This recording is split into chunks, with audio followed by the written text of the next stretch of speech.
저는 6년 동안 교회를 떠났던 휴면 식구입니다. 바르고 성실히 성화 시절을 보냈지만 참 어머님 독생녀 선포 당시 혼란스러운 교회의 분위기에 휩쓸려 어머님을 등지게 되었습니다. 교회를 떠나고 우울증과 공황장애 등 너무 힘든 일이 많아 삶을 포기하고 싶었던 때도 있었지만 늘 저를 위해 기도해 주시는 부모님을 보며 이렇게 무너지면 안 되겠다는 생각에 다시 작년 1월 교회에 돌아오게 되었고 신앙을 가지며 건강히 생활을 해야 했지만 하늘 부모님의 존재를 느끼기에 어려움이 있어 40일 영성 수련에 오게 되었습니다. 그리고 영성 수련에 오고 저는 3일 만에 하늘 부모님을 느끼게 되었습니다. 기도 특강 시간 강사님께선 기도란 하나님이 저와 가까워지고 저를 알고 대화하는 수단이라고 말씀하셨습니다. 그 말을 듣자마자 머릿속에 너무도 쓸쓸히 고개 숙이고 기도하는 하늘 부모님의 모습이 떠올랐고 끝없이 죄송한 마음이 들며 이미 저를 용서하셨다는 느낌을 받았습니다. 80명의 수련생들이 있는 곳에서 창피한 줄도 모르고 강의가 끝날 때까지 눈물 콧물을 흘리며 울었습니다. 또한 이 자리에 있을 수 있는 건 조상님들의 정성 덕분이라는 말이 마음에 깊게 남아 엄청난 감사함으로 수련에 임하고 있습니다.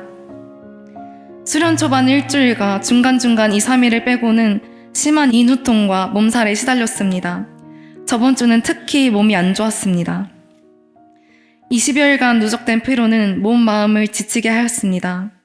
37.2도의 미열은 어느새 평상시 온도가 되었고 쉬어야 했음에도 성장해야 한다는 강박감에 전 편히 쉬지 못했습니다. 찬양 역사 때는 박수 칠 힘도 없었지만 여기서 제가 무너지면 사탄에게 굴복하는 것 같아 절대 선령님들, 조상님들, 효진님, 대모님 다 호명하며 죽기 살기로 찬양 역사를 했고 끝나고 나선 몸도 제대로 못 가눌 만큼 기진맥진하기 일쑤였습니다. 결국 찬양이 끝나고 열이 38.9도까지 오른 후에야 독감 판정을 받고 격리에 들어갔습니다. 격리에 들어가기 전 병원으로 향하는 길은 스스로 이상하리만큼 짜증이 났습니다. 제 안에서 들리는 목소리는 이렇게 얘기했습니다. 아, 진짜 짜증난다. 이 수련은 왜 온 거지? 그냥 지구로 돌아갈까? 이 수련에 오지만 않았어도 난 그냥 원래처럼 평범하고 편하게 살았는데 뭐 때문에 여기로 온 거야? 너가 목회자가 되겠다고? 이렇게 나약한데? 이렇게 자주 아픈 목회자가 어딨어. 아버지 되뇌이며 마음을 다잡으려 해도 제 안의 목소리는 점점 커져만 갔습니다. 다시 정신 차려 혜미. 교회 밖으로 돌아가자. 신은 없어. 누구보다 이성적인 너잖아. 이 목소리는 장장 20-30분이 지속됐고 어느새 저는 악인의 소리와 저를 분립하기가 쉽지 않았습니다. 정말 내 본심의 소리가 이건가 싶어 너무 괴로웠습니다. 그때 구름 사이로 눈을 못 뜰 만큼 강한 햇빛이 내리쬐습니다. 정신이 퍽 들며 지금 이건 하늘 부모님이 주신 시련이구나. 내 안에 약한 민낯을 그대로 보여주시는구나. 제가 휴면 식구라는 걸 아는 수련생들에게 창피당하기 싫어 겉으로는 누구보다 신앙적인 척, 단단한 척 했지만 아직 내 신앙의 밀도는 이 정도구나 느꼈습니다. 저는 기도했습니다.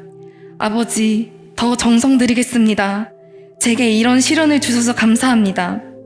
이 시련을 통해 한층 더 성장하는 제 자신이 되겠습니다. 그리고 제 안에 본심의 목소리를 구별할 수 있는 지혜를 주소서 기도했습니다. 혼자 격리실에 있던 그날 밤 천심원 철야에 너무 참여하고 싶어 서러움에 눈물이 났습니다. 줌으로 참여하는 철야엔 현장의 뜨거운 온기가 100% 담기지 않았습니다. 수련생들의 간증을 직접 눈앞에 보고 싶었고 같이 목이 터져라 찬양하고 싶었습니다. 몸 상태는 줌으로 철야를 듣는 것조차 너무 힘들고 그냥 자고 싶었지만 천심원 원장님 말씀이 너무 듣고 싶었습니다. 아니, 오늘은 꼭 들어야 할 것 같았습니다. 원장님 말씀이 시작되고 역시나 제게 답을 주셨습니다. 도망가고 싶을 땐 누구에게로 온 마음인가 분별하라. 하늘 부모님이 원장님을 통해 제게 주신 말씀이라고 생각하며 너무 감사한 마음이 쏟아져 나왔습니다. 하늘 부모님과 참 부모님이 주신 이 강한 마음을 가지고 오로지 하늘의 소리만 듣고 나아가자 다짐했던 밤이었습니다. 격리 이튿날 얘기입니다.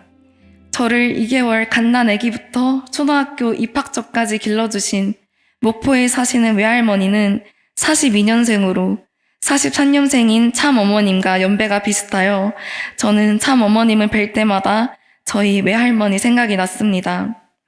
수련 초반 할머니께 문득 전화가 걸려왔습니다. 큰일이 생긴 것 같아 놀라서 황급히 전화를 받은 저는 무슨 일이냐 여쭤보았습니다. 할머니는 일평생 신앙생활을 한 적이 없으셔서 지금 어디냐 묻는 말에 수련원이라 대답하기 머뭇거렸지만 담담히 대답했습니다.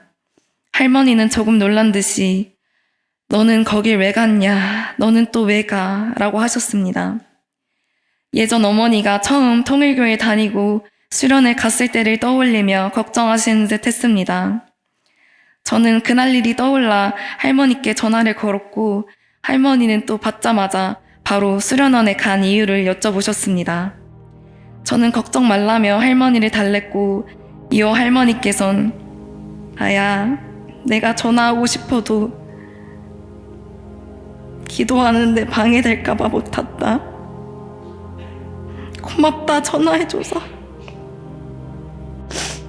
라며 연신 고맙다는 말을 되풀이하다가 전화를 끊으셨습니다. 이 대화를 통해 신앙생활을 하지 않았음에도 종교를 넘어 자식을 생각하는 할머니에게 참 어머님의 참사랑을 느꼈습니다.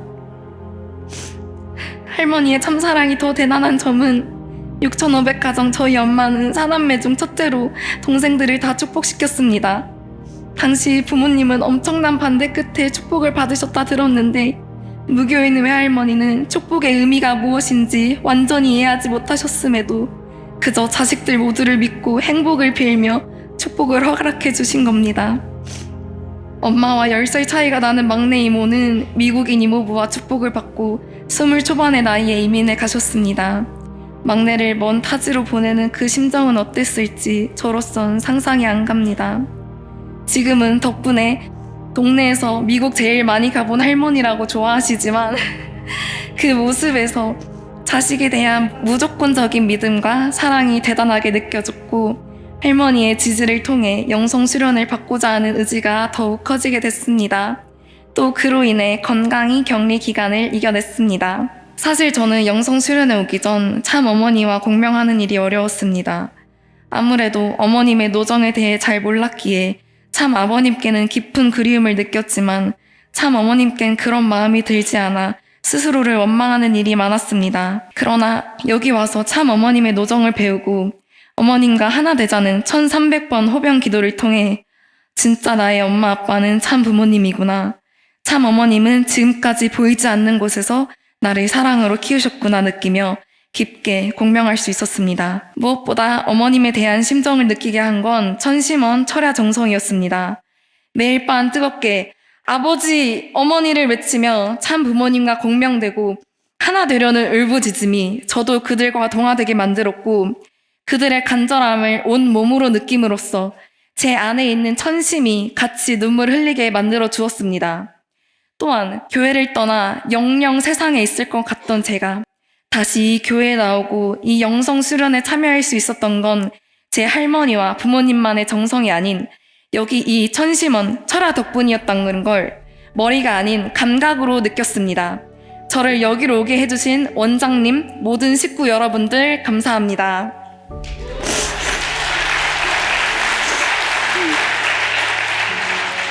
또한 영성 수련을 통해 왕엄마는 제가 돌아와서 너무 기쁘시구나. 저는 왕엄마를 떠났지만 왕엄마는 오매불망 모래폭풍 속에서 저라는 바늘 하나를 찾고 계셨구나. 제가 느끼지 않으려 눈을 감고 귀를 막아 몰랐던 거지. 처음부터 지금까지 저는 왕엄마에 있어 너무 사랑받는 존재구나 느꼈습니다. 그리고 앞으로 저는 제가 받은 사랑을 그대로 주변에 돌려드리는 과거 고통과 어둠 속에 숨어서 울고 있던 저와 같은 2세, 3세를 찾아내어 여기 천심원에서 천심으로 눈물을 흘리는 나를 위해 기도하고 또 기도하겠습니다. 살아있는 절대신령 독생녀 참어머님을 모두가 아는 날이 하루빨리 오도록 제가 발벗고 뛰겠습니다. 제 생은 오로지 왕엄마를 위한 자녀가 되겠습니다. 왕엄마 사랑합니다.